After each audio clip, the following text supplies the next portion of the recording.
-2.8 seconds पर। तत्पश्चात core booster का प्रज्वलन T0 पर होगा। -15, 10, 9, 8, 7, 6, 5, 4, 3, 2, 1, 0.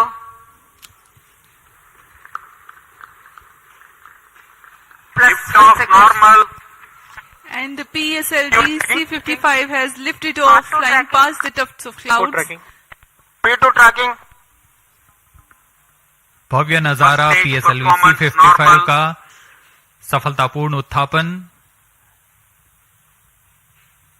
PSLV C-55 प्रमोचक यान अपने निर्दिष्ट कक्षा की ओर अग्रसर। दर्शकों का उत्साह, यान के कंपन सब हम यहां महसूस कर रहे हैं। यह बहुत उत्साहवर्धक होता है। यान पूरी तरह सामान्य और अपनी उद्दिष्ट कक्षा की ओर बढ़ रहा है। The S-139 motor, PS-1, developing nominal thrust of 4,800 kilonewtons. Shot 2 is in main auto. +1 minute.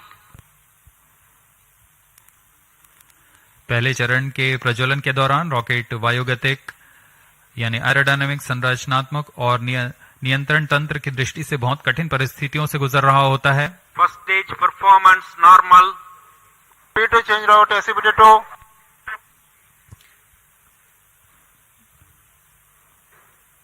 The burn of first stage of PSLV lasts for 110 seconds.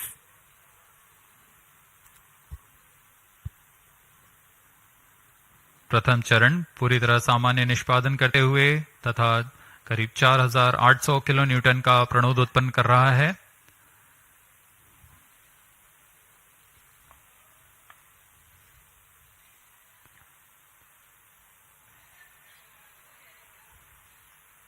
First stage separated, second stage engine started, closed loop guidance initiated.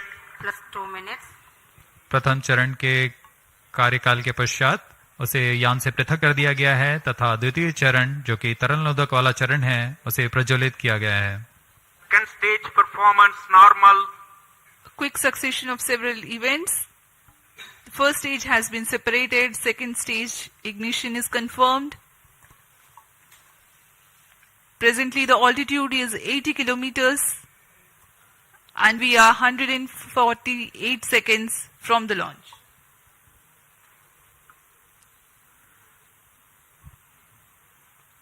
यान अब close loop guidance के अंतर्गत है, यानी अपने sensors की मदद से अपनी दिशा निर्धारण कर रहा है। इस कड़ी में अगली घटना ऊष्मा कवच का पृथक्करण है। +3 minutes.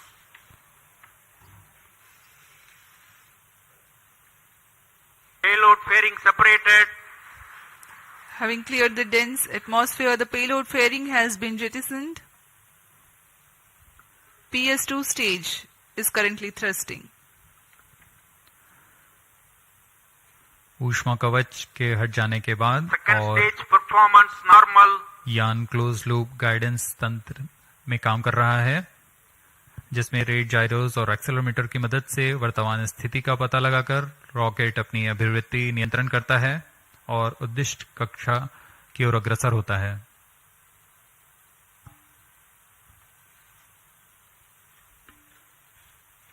The PS2 stage is powered by highly reliable Vikas engine that develops 799 kilonewtons of thrust using the earth-storable propellant combination of UH-25 as fuel and N2O4 as oxidizer.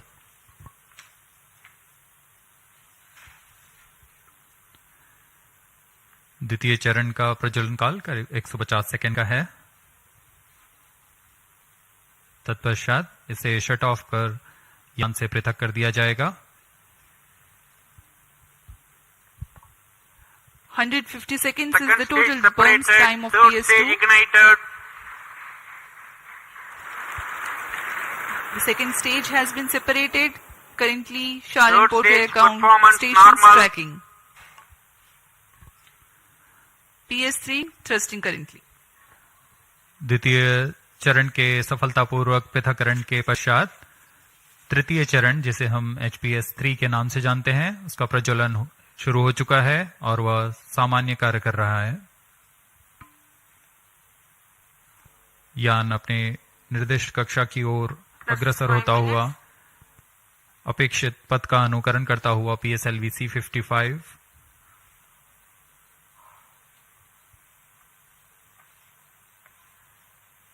तृतीय चरण का प्रज्वलन काल लगभग 125 सेकंड का होगा। तत्पश्चात कोस्ट फेज की शुरुआत होगी। We are 325 seconds past the launch time. Third stage of PSLV currently thrusting, developing nominal thrust 240 kilonewtons.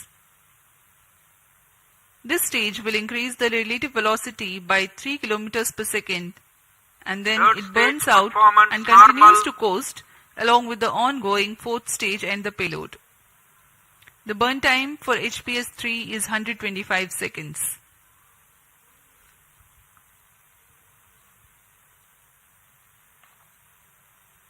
यान के सभी तंत्र पूरी तरह सामान्य निष्पादन करते हुए अब हम 210 किलोमीटर की ऊंचाई पर आ चुके हैं। सापेक्ष गति 6.9 किलोमीटर प्रति सेकंड।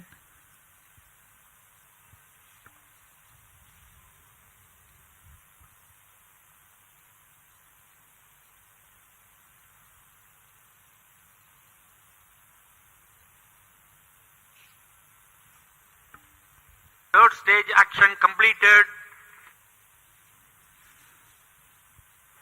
तृतीय चरण का कार्यकाल पूरा हो चुका है तथा कोस्ट फेज की शुरुआत हो चुकी है। Vehicle in combined hosting. The combined coasting of PS3, PS4 and the satellite is currently in progress. This coast will last for 200 seconds for this mission. Vehicle performance normal. 7 minutes.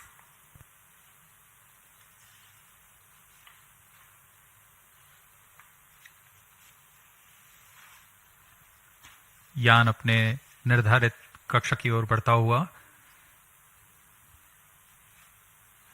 यह coast phase जारी है।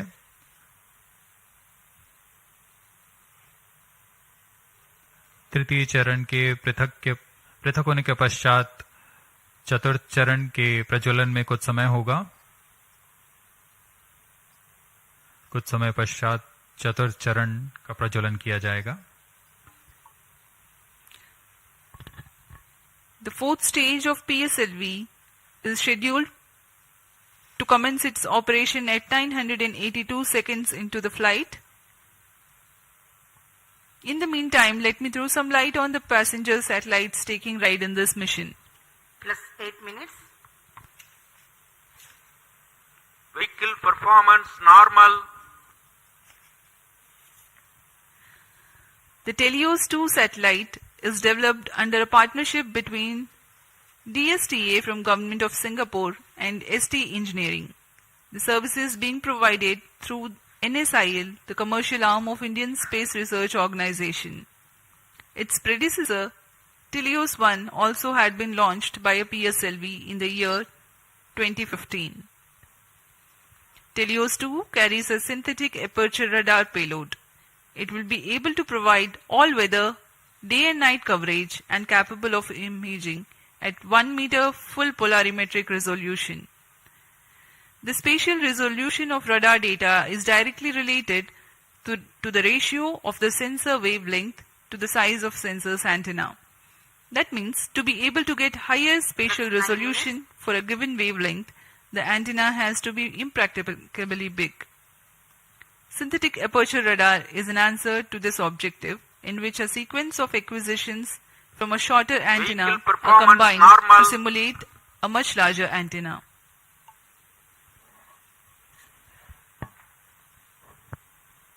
Teleost 2 इस mission में मुख्य उपग्रह के रूप में है। टेलियोस 2 एक भूप्रेक्षण उपग्रह है जिसे DSTA सिंगापुर और ST इंजीनियरिंग सिंगापुर द्वारा निर्मित किया गया है। यह ऐसा दूसरा उपग्रह है जो इसरो द्वारा प्रमोचित किया जा रहा है। इससे पहले 2015 में टेलियोस 1 नामक प्रथम भूप्रेक्षण उपग्रह को सफल Third stage प्रक्षेपण separated. किया गया था।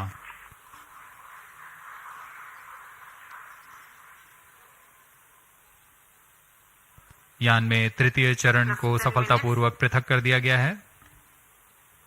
Vehicle performance normal.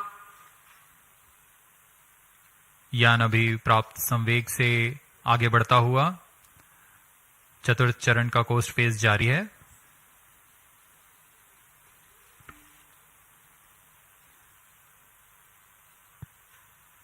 जैसा कि हम आपको टेलियोस उपग्रह के बारे में जानकारी दे रहे थे, टेलियोस 2 इस कड़ी में संवर्धित यह दूसरा उपग्रह है। इसरो द्वारा सिंगापुर के लिए अब तक कुल 9 उपग्रहों को सफलतापूर्वक प्रमोचित किया जा चुका है। टेलियोस 2 उपग्रह सिंथेटिक अपर्चर रडार लिए हुए है, जिससे सभी मौसम और किसी भी समय हाई रेजोल्यूशन वाले सैटेलाइट इमेज लेने के लिए यह सक्षम है। यह 741 केजी का उपग्रह, जिसे निम्न भू कक्षा में स्थापित किया जाना है, ताकि किसी भी समय यह आपदा प्रबंधन, संसाधनों की निगरानी तथा वातावरण से जुड़े बहुमूल्य आंकड़े उपलब्ध करा सके।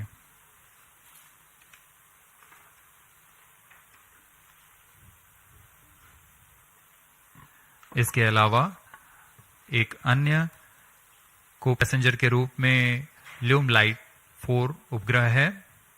ल्यूमलाइट 4 satellite technology and research centre star Singapore द्वारा 16 केजी का लघु उपग्रह है। इसे इसी श्रेणी के अन्य उपग्रहों से उच्च डेटा संचार सुविधाओं के लिए डिजाइन किया गया है। इस उपग्रह का विकास high performance space borne VHF data exchange system के तकनीक प्रदर्शन के लिए किया जा रहा है। इस उपग्रह का मुख्य उद्देश्य सिंगापुर मरीनटाइन सेफ्टी और वैश्विक नौ First 12 परिवहन minutes. समुदाय को ई नेविगेशन सुविधाएं प्रदान करना है।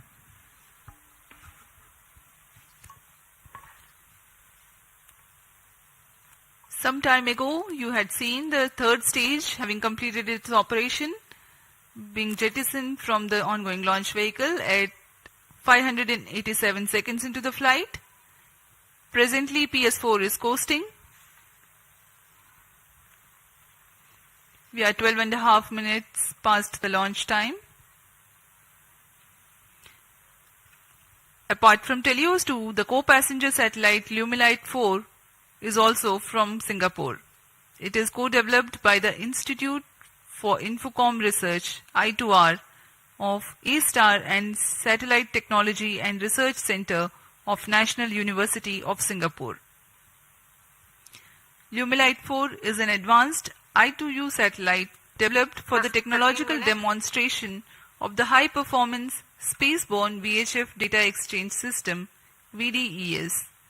Using the VDES communication payload developed by I2R and STAR's scalable satellite bus platform, it aims to augment Singapore's e-navigation, maritime safety and benefit the global shipping community. Vehicle performance normal. यान के सभी तंत्र पूरी तरह सामान्य और यान अपेक्षित पथ का अनुकरण करता हुआ जा रहा है। इस क्रम पे अगली घटना PS4 यानी चतुर्थ चरण PSLV का प्रज्वलन है। वर्तमान में ब्रुने स्थित ग्राउंड स्टेशन की मदद से हमें PSLV C55 के आंकड़े उपलब्ध हो रहे हैं।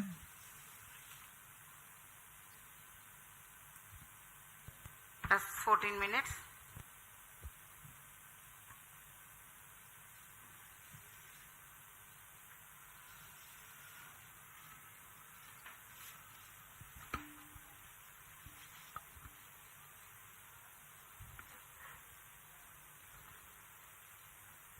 इस मिशन में PSLV ऑर्बिटल एक्सपेरिमेंट मॉड्यूल के रूप में चतुर्थ चरण का इस्तेमाल किया जा रहा है।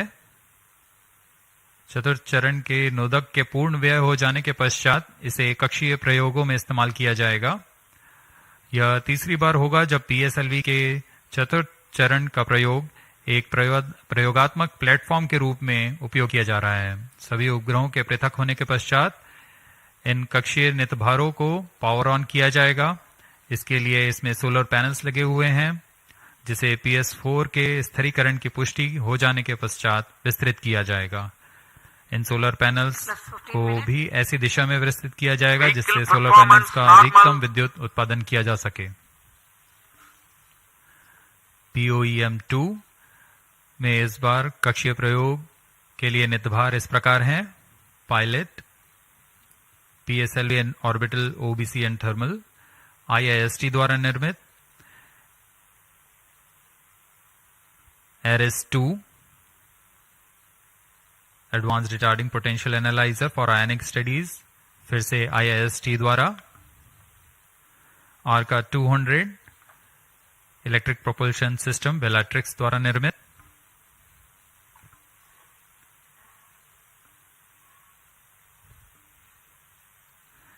इसके अलावा DSOD-3U, DSOD-6U और DSOL ट्रांसरिसीवर्स ध्रुव स्पेस द्वारा निर्मित है।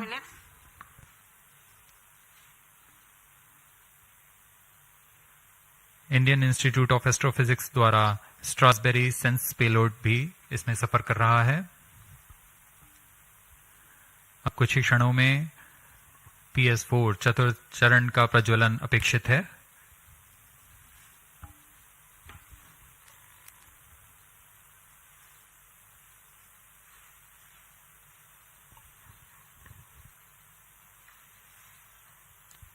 A noteworthy aspect of today's mission is to use the fourth stage as stabilized orbital platform to carry out a number of experiments in Fourth individual stage engine modules. started. The fourth stage has just now commenced its operation and developing nominal thrust. Minus 17 minutes. जी हाँ, इसकी पुष्टि हो चुकी है। चतुर्थ चरण का प्रज्वलन सामान्य और वर्तमान में 14.6 किलो न्यूटन का प्रणोद उत्पन्न कर यह उद्देश्य कक्षा की ओर उपग्रहों को ले जा रहा है।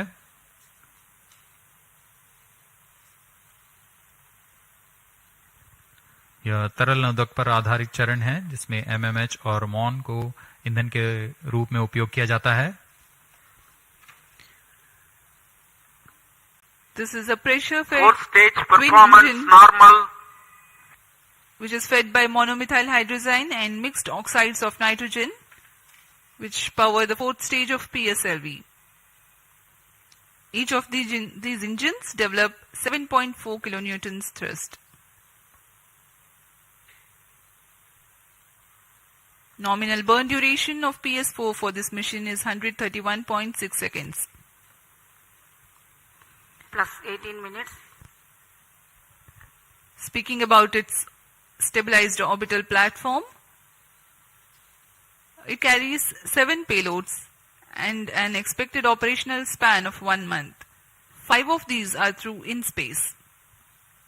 One is Pilot, a payload developed by S-Space IAST aimed at validation of in-house developed systems in flight.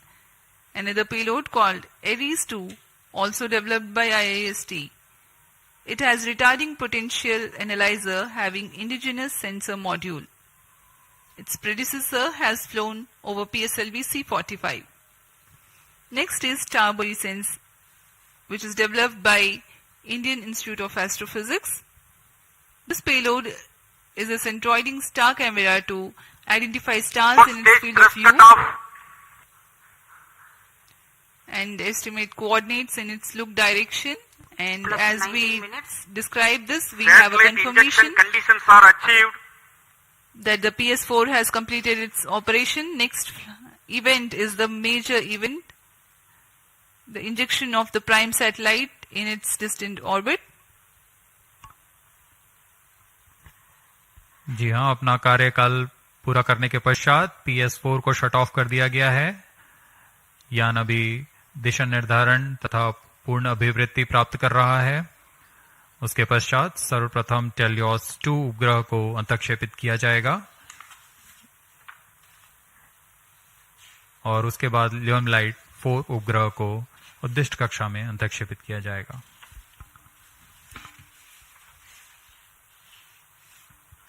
Helios 2 satellite separated.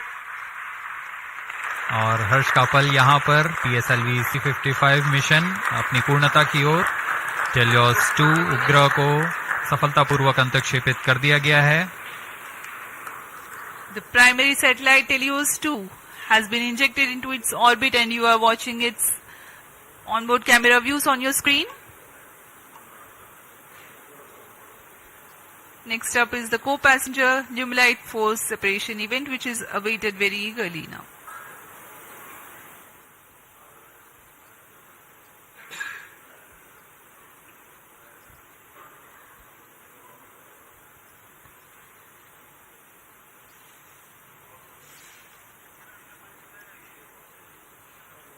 Limelight 4 satellite separated. अन्य उपग्रह ल्यूमलाइट 4 को भी सफलतापूर्वक अंतक्षेपित कर दिया गया है उद्दिष्ट कक्षा में। Handing over to mission director. और इसके साथ ही PSLV C55 टेलियोस 2 मिशन की सफलता हासिल कर ली गई है। Helios 2 and Limelight 4 satellites into the desired orbit.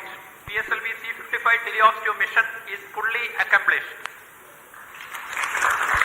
Many congratulations to ISRO and the customers. The workhorse PSLV has yet again proved its reliability. We take leave from you to continue to be with us for the address by Secretary TOS, Chairman ISRO, Shri S. Somnath. जी हाँ, इस mission की सफलता के बाद हम आपसे आज्ञा लेते हैं। आगे सुनते हैं चेयरमैन इसरो से